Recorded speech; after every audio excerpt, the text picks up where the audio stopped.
goaltender, Vezina Trophy winner, Stanley Cup finalist. I play America. Put your hands together for number 30, HENRIK LUNDQVIST.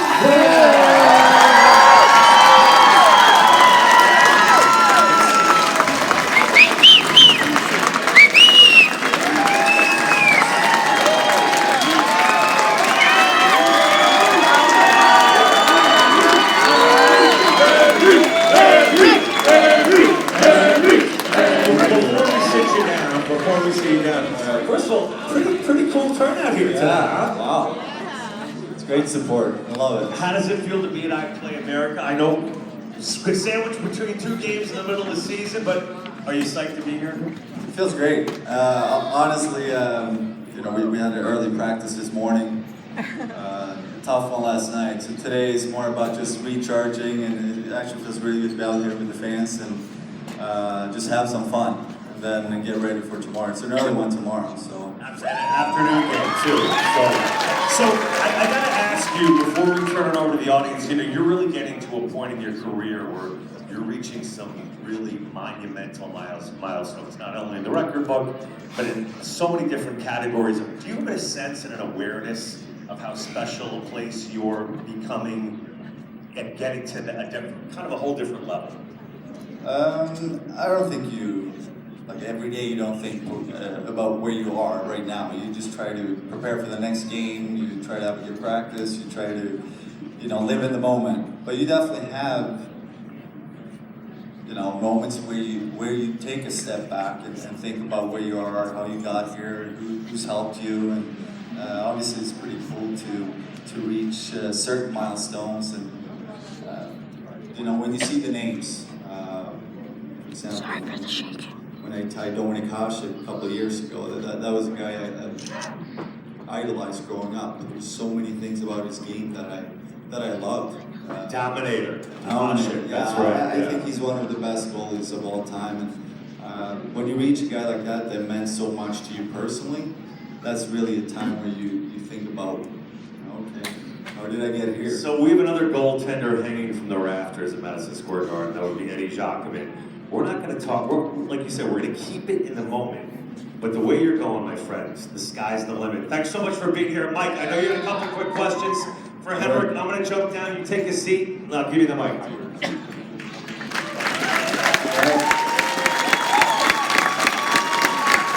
There he is, the man himself, HENRIK LUNDQVIST. You said Dominik Hasek is one of your influential idols as you grow up. Was it mostly European-style goaltenders, or the old USSR goalies, or who inspired you most? Well, yeah, you have to remember, I grew up in the 80s. I was a kid, started to skate, and we didn't have a lot of hockey channels. It was hard to keep up with NHL, so my first idol was Peter Lindmark. He was a great goalie in Sweden at the time. As I got older, my TV went from 3 channels to 6 channels, so I was able to watch more hockey. And I started to pay attention to, especially Dominik Hasek and Patrick Roy. And a lot of it was how they competed, and they could be the difference in so many games. And I just loved the way they play the game. And there was a lot of things I watched on TV or clips here and there that I haven't seen before, and I tried it in practice. And Some good, some bad with that, right? yeah, well, I still try to learn.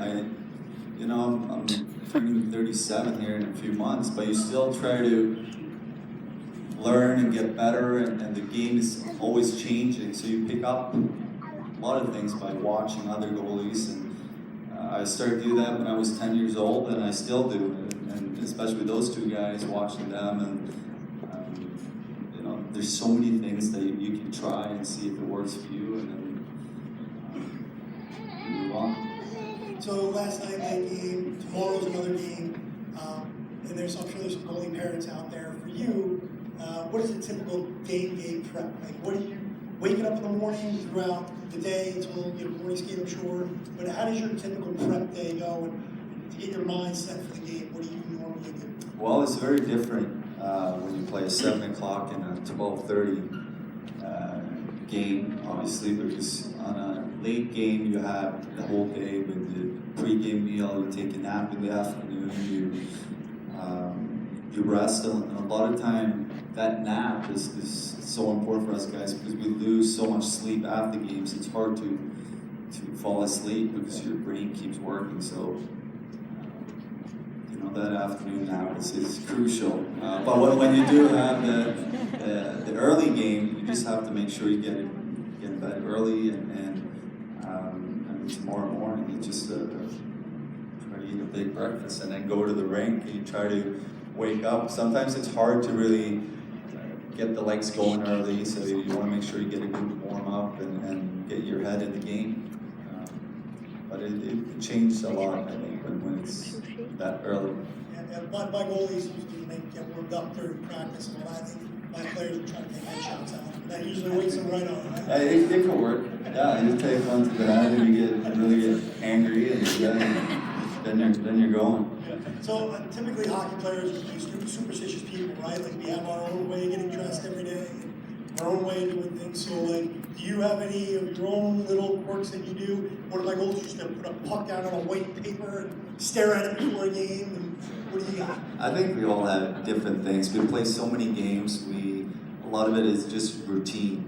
You're comfortable having your certain things you do to prepare yourself for a game, and a lot of it is just because you want to deal with the pressure that you feel, the excitement. There's so many emotions when you go into a game. So how do you deal with that? I think that's the key for any pro athlete.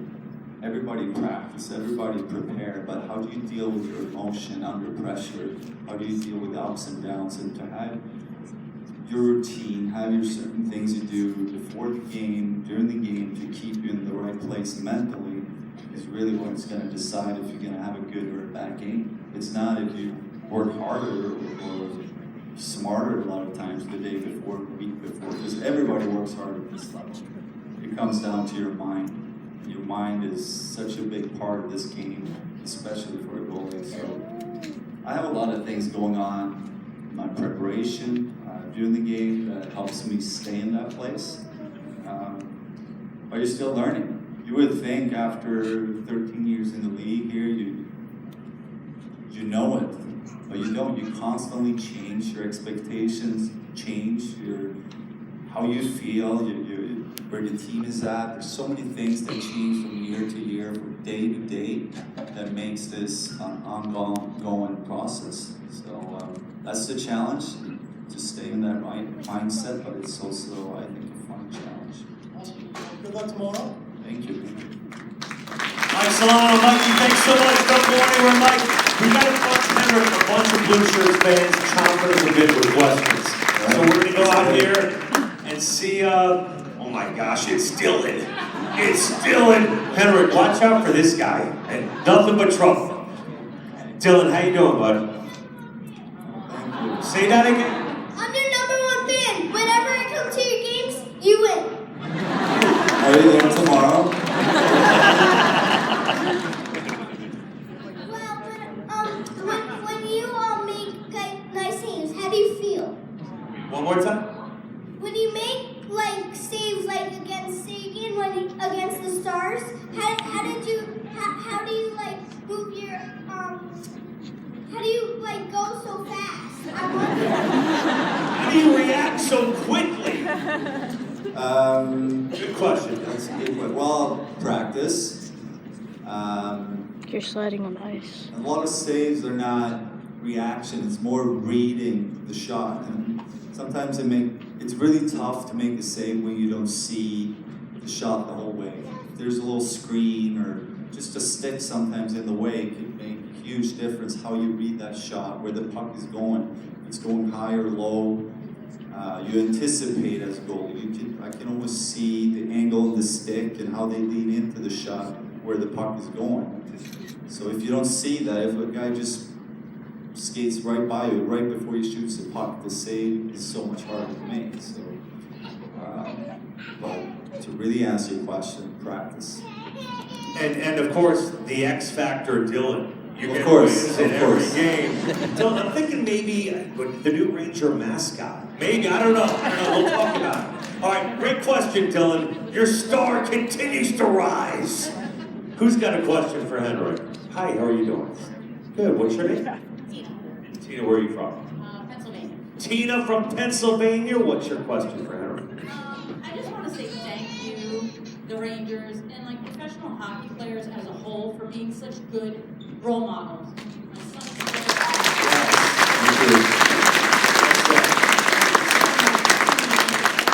my boys can look up to players like you. Why do you think that is? Like the hockey players don't really get in trouble as much as other sports players.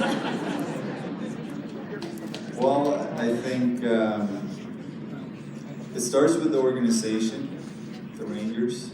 You know, the first-class organization, and they take a lot of pride in doing the right thing on and off the ice. That helps, obviously, but it's also who you surround yourself with. I think all the teams I've been on, you know, respect for your teammates, but for other people is huge. If you start with just respect for other people, I think it goes a long way. And you understand, you know, working as a group and how that affects other people and it affects the room. So I think the sport itself too, I think helps a lot of people understand the importance of treating people with the right mindset and respect. I see a lot of humility in hockey players too, Henrik. Like on the ice, warriors. Off the ice, it's a very selfless approach to life in the game. I don't think I've ever seen a post-game interview where you or somebody who's got a game-winning goal or a shutout, hey, you were standing on your head tonight. How did you do it? Well, my teammates. No, my teammates did this. It's never about them. Was that fair to say? There's a lot of humility as part of the culture and fabric. Yeah, I think you grow up understanding that you can't win on your own. You never lose on your own, so why would you win on your own? It's a group thing, and that's why we love the sport. We love competing, and as a goalie, at times it feels like you're doing your own thing, but the big picture really is we're doing this together, and it makes it so special when you win big games or have a good stretch. It's because as a group, you get it together. And not fair to compare, but there's a lot of me in other sports. Just saying. You guys are the best in the NHL. Hi, what's your name? Where are you from? From Long Island. Alexandria from Long Island. With the Rangers jersey. All right, what's your question? So as a Ranger fan, I just want to say thank you for being totally committed to the New York Rangers and staying in New York. I know there's been a lot of talk about it.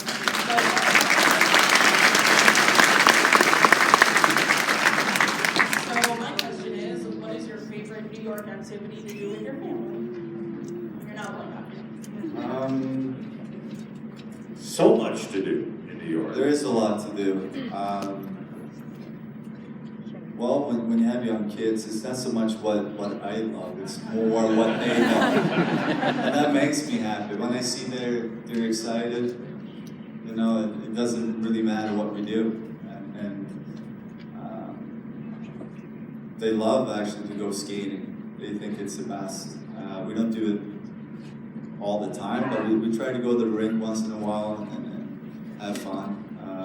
It's funny though that the staff at the rink always laugh when I come in on a day off to go to the rink, just because I'm bringing my kids. But they're at an age, they're 3 and 6 now. They're at an age where, as a parent, when you see their excitement, it's a cool feeling. But a lot of days off too, we just try to stay at home and spend time together.